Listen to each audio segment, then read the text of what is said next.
Tell me, how do you identify within our spectrum, and when did you know that you were that? I think transness took me longer because I didn't even think that it was possible. Right. Like I didn't even think it was like, especially being not. I mean, not necessarily. Especially, I think this can be for anyone on the trans spectrum can have this experience. But for me, being sort of on this like non-binary, gender queer thing, like that's something else. So that's like, well, I wasn't necessarily wanting to be this exact one thing or that exact other thing, but I knew that I didn't feel good or whole or like safe in this like idea of like gender and girlhood and womanhood that was being imposed on me because of my assigned gender at birth.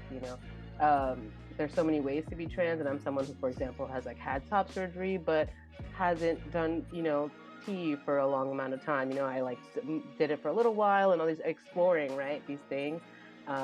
And so there's a very different experience that I acknowledge I have, or how I'm read moving through the world. But also it feels so different just knowing for myself like who I am and how I see myself. So that's a little bit of my journey into trans freedom, as I like to say.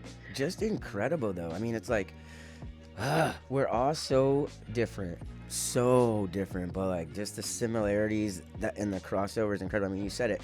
I just wrote a blog and I titled it "It's All a Blur," and one part of it was how, like, I just had no idea this was a freaking option. Like, what? Like, I don't have to, like, I don't actually have to, like, be that person that I hate looking at and that I don't feel good about and I didn't understand, I couldn't say, like, what? And to hear you say that, I mean, it's just like, it's wonderful and beautiful, but I mean, I'm just like, it's wild, isn't it?